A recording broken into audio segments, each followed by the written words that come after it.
Okay, well, welcome everyone. Hello, good morning, good afternoon, good evening for many of you. Thank you all again for being here at the Distance Reiki Share. This is every Tuesday morning, free and open to all, and an amazing community of people. Today, we are going to be exploring the third heaven of consciousness. And so we will be talking about what that means. And then also, we will be doing our meditation and guided journey to the third heaven so you can explore it as well.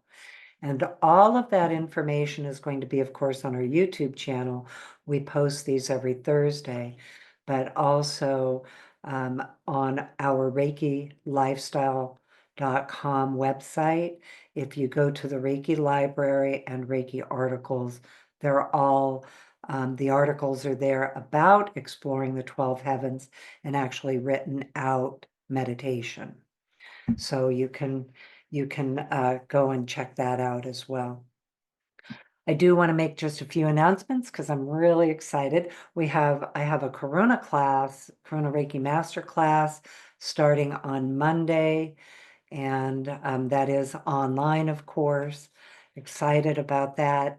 And then on the 20th, 21st, and 22nd, I'm really excited to be holding a class with Sue Machado from Brazil with a Portuguese translator. And so that is going to be really exciting. You can attend it both if you speak English and then also if you speak Portuguese. Both will be done in real time. And I love it because the translator is able to translate in real time.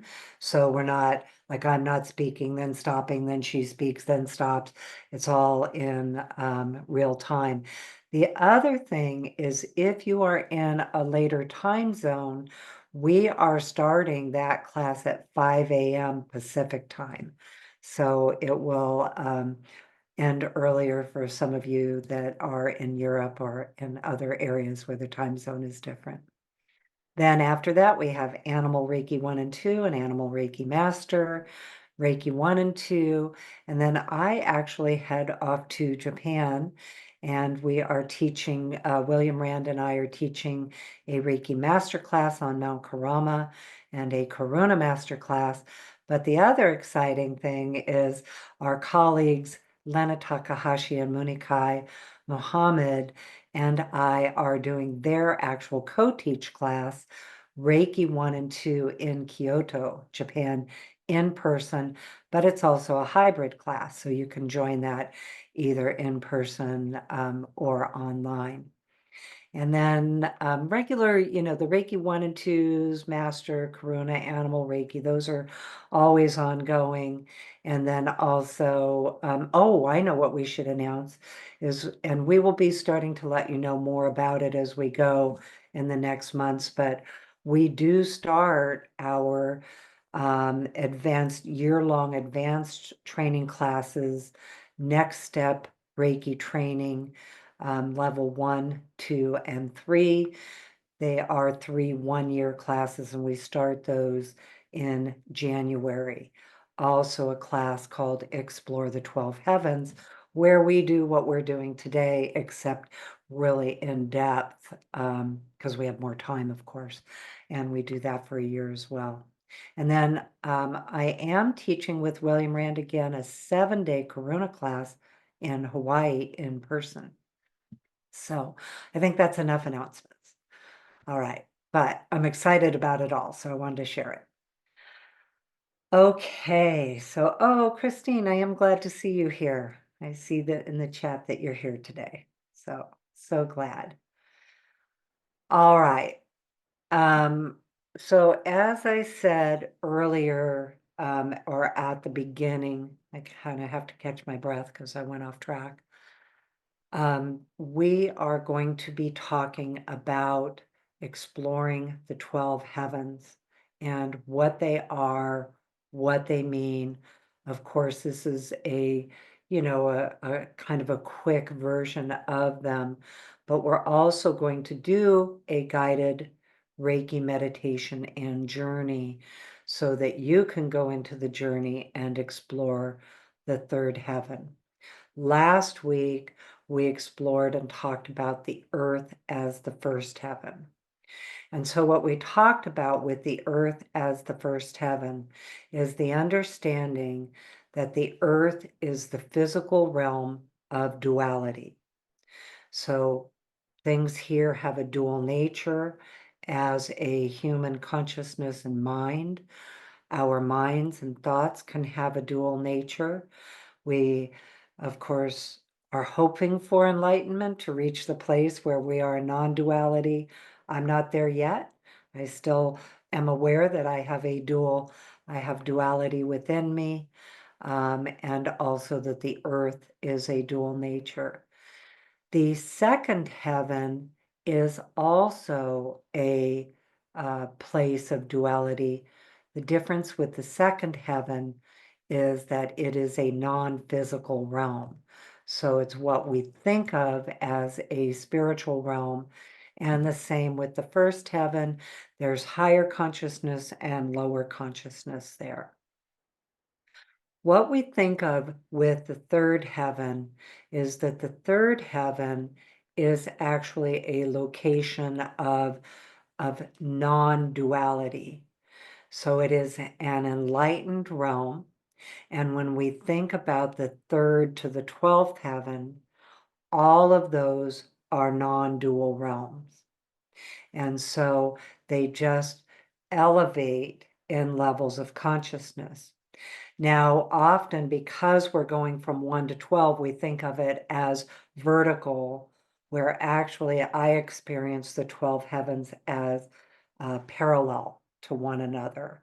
So they're not necessarily hierarchical and better than, but they are different levels, and we think of them as part of creation. They are frequencies, they are energies, they're what could be called dimensions, they can be called consciousness. You can call them whatever occurs to you, and how that resonates with you, what makes sense to you.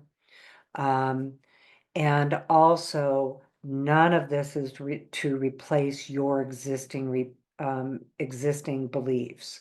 So if you already have a certain way or viewpoint or belief system around these topics, this can just add to it or not. It may resonate or not. None of it is us trying to say we have figured out the true nature of creation in the universe. This is a method of exploration, our own personal inner consciousness, because we have become very aware that these levels of consciousness exist within us. These levels of energy exist within us. We have our human realm that is that duality within, duality of our own consciousness. And mostly for me anyway, I live in that awareness in my daily life, in my daily functioning in the physical material world. I'm also aware that I have the ability to elevate my mind, my thought, my consciousness into other parts of myself, what I think of as my soul consciousness or my spirit consciousness.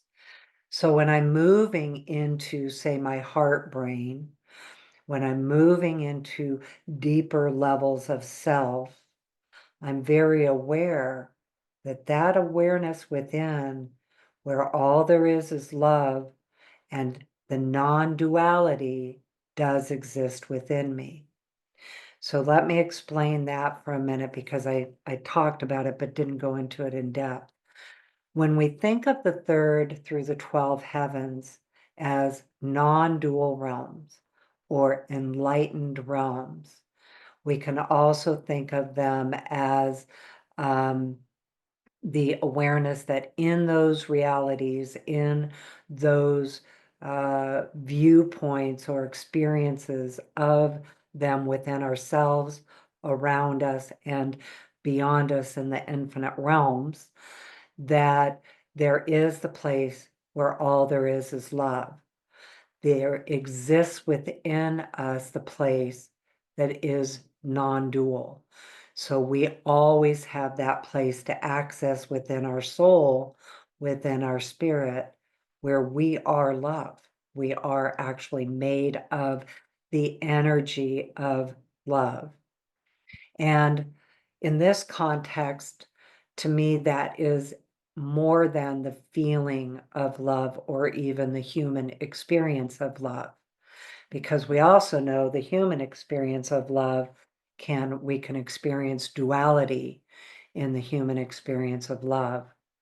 We also have in the human experience with love that place within us that's all there is.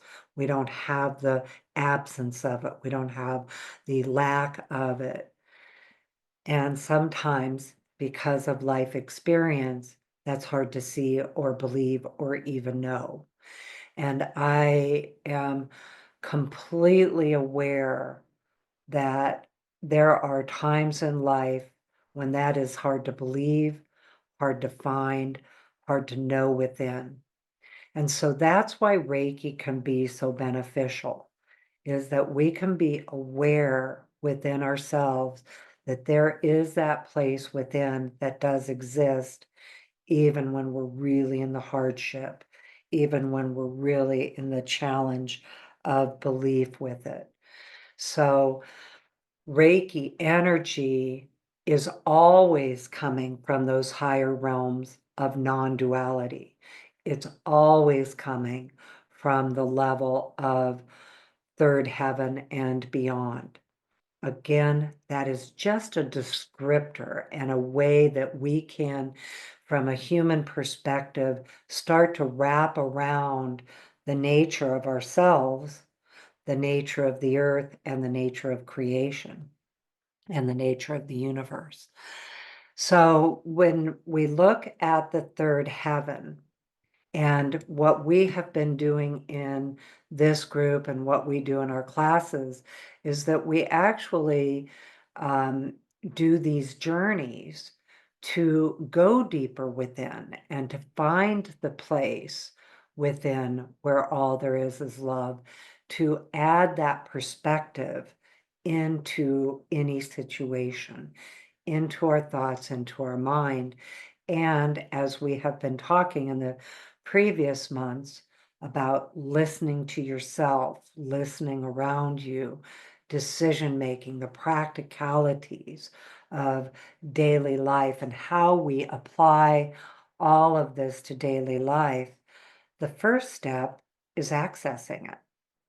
The first step is finding the tools that you have that can get you to that place of that inner knowing that does exist, and that you can find it, and then you can apply it into your daily life and into your daily life situations. As always, a lot of times when we're talking about Reiki, we're thinking about the healing aspect of Reiki from those life experiences that make it hard to find that heart within that is in that place, that stability of knowing that, oh, at the core of my being is that energy of love, is that place where that's all there is, and that I can find it and I can access it, even if it's challenging.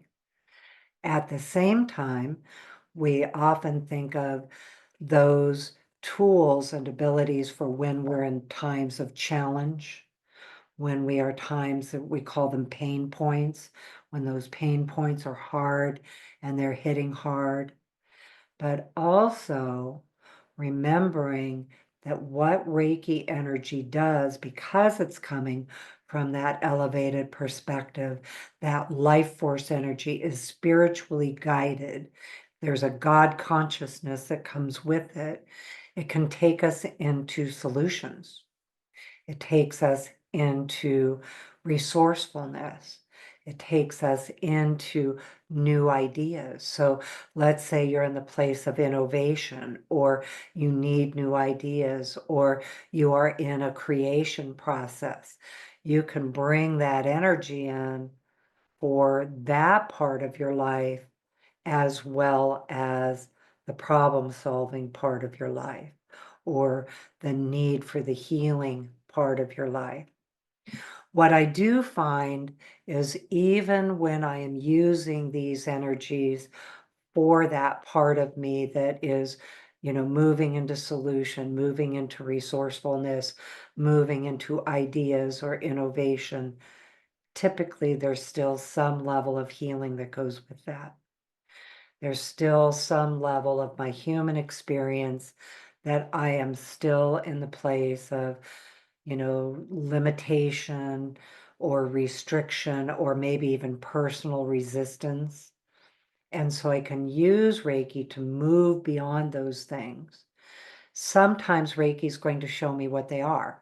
Sometimes I'm going to have clarity of mind about, oh, this is the limitation that is preventing me from accessing that part of me that knows that I am love internally and in my soul and in my spirit. That's what I'm made of. That my body is made of the earth, my spirit is made of love, and that it's all one right here inside of me. So the Reiki energy can come in and actually lift those layers that can be caused by the duality of living on the earth, that can be caused by the duality of life experience, where, both love and hate exist, where, joy and grief can coexist. So the oppositions are here in part of the duality of the earth. Well, the third heaven is also here on the earth. The earth itself is also created in these levels of duality and non-duality. And so the earth, when you think about just the extraordinary beauty of the earth, the extraordinary beauty of creation here on the earth, the extraordinary beauty of being human, even though we can see evidence that, or maybe like, well, I don't know about that. But really, if you look at the perspective from the universal perspective of, this is where our soul is right now. For whatever reason, our soul decided it's going to come here, and through that process of the journey from your consciousness in the 12th heaven all the way to the first heaven, your soul decided that you were going to come and be human in this life. And so this is where we're existing. And the awareness that for whatever reason this creation exists as it is, in this non-duality or duality, that the place where all there is love exists here too. The place where we can see the extraordinary magnificence of the earth. We can think of, I don't know, I don't know why this is popping into my head, but Robin's daughter Luna loves bugs.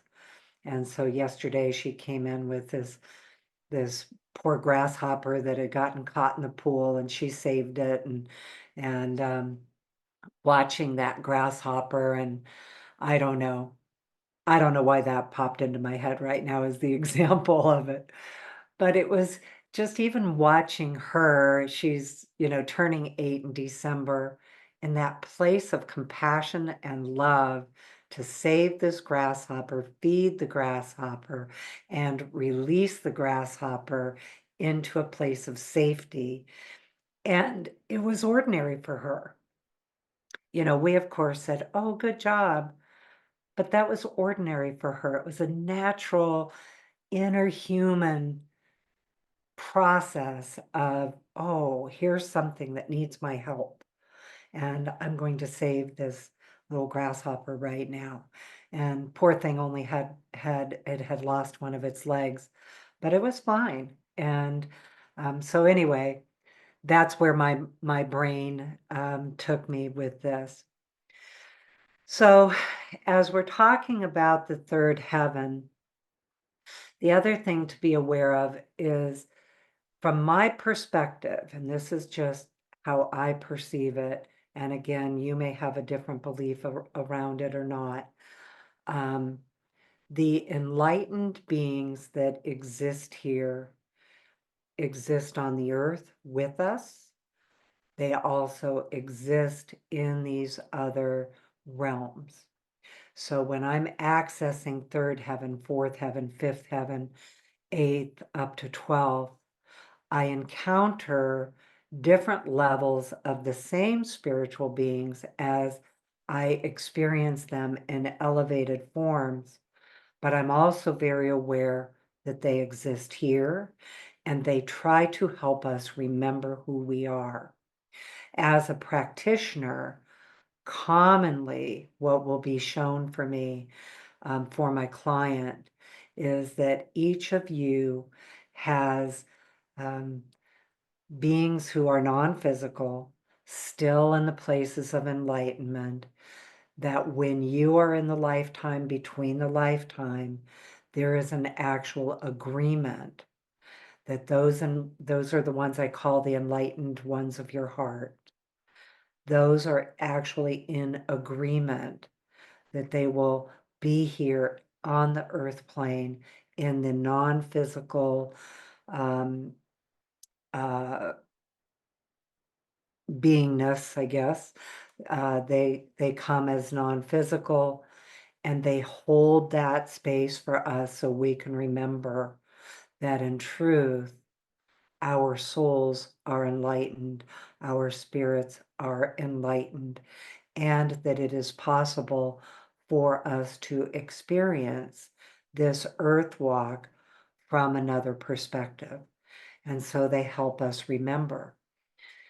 And one of the things we talked about, we just recorded a podcast yesterday with Jules Davis, a colleague of ours in Redondo Beach, California, and that'll be posted in a month or so. But anyway, we were talking about, the enlightened ones that come here with us to help us remember, because for whatever reason, particularly in our culture, we are taught to forget.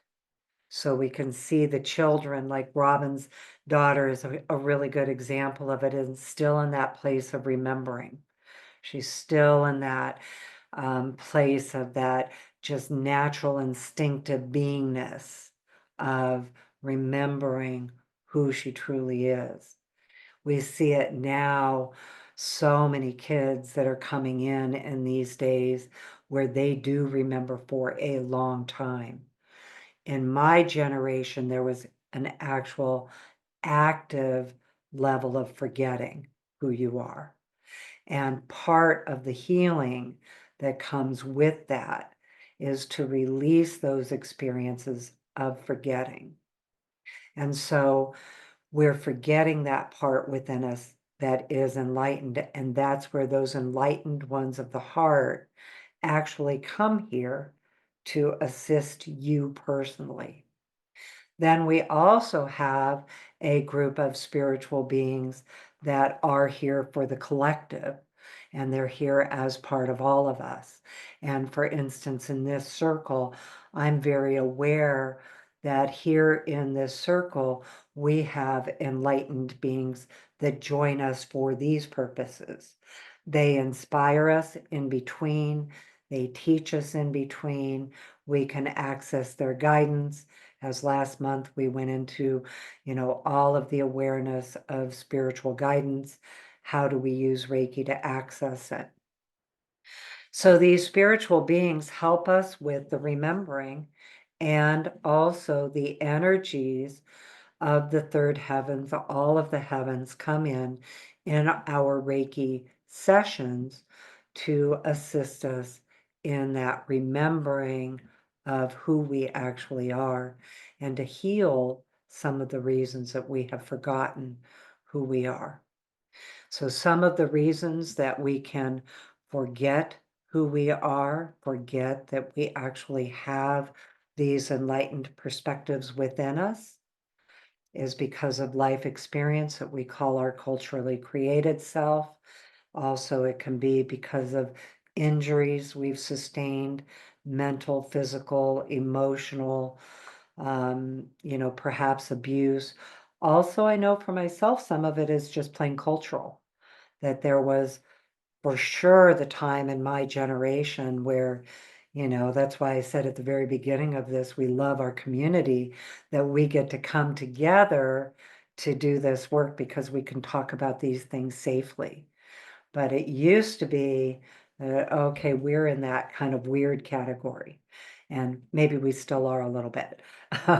Or don't say those things, as children. It's like, don't say that you can talk to God and God talks back. Like, that's not okay to say that. Or don't talk about those angels that you see. That's not okay to say that. So, anyway, Reiki helps us experience these things when we are doing these journeys that we take you on almost every week now. Typically, what we are doing is using the distance symbol to create a bridge of light that actually takes us deeper within, that we can imagine we are walking over it to the third heaven. So when we go to the river of peace, or we go to the living waters, or I know here we have also commonly gone to the field of possibilities or the tree of life, um, we actually use that distance symbol as a method of travel. The travel comes from within us, elevates our consciousness, and the Reiki energy helps us elevate and lift our awareness so that we can explore these places of, of enlightenment. And then we can bring it back and apply it. So typically what we do is listen as we're going into the invocation or the meditation, to give you a moment to think about, what is it that you want to know today? Do you have a question? Do you have a problem that needs to be solved? Do you have a solution you're trying to find? Or are you looking for something that is innovative or creative, or that you want to manifest? And then we go into that elevated consciousness, so you can get that, gain that perspective. The Reiki energy will help you lift there. We use the mental emotional symbol for that, the healing aspect of that river of life that we'll use as a method of letting go of the things that are no longer serving us, or are creating limitations, or creating problems within us. And we let go at that river of life. And then we can actually bring back the wisdom and the knowledge that's within us, and the spiritual guidance we receive, and then apply it in our daily life.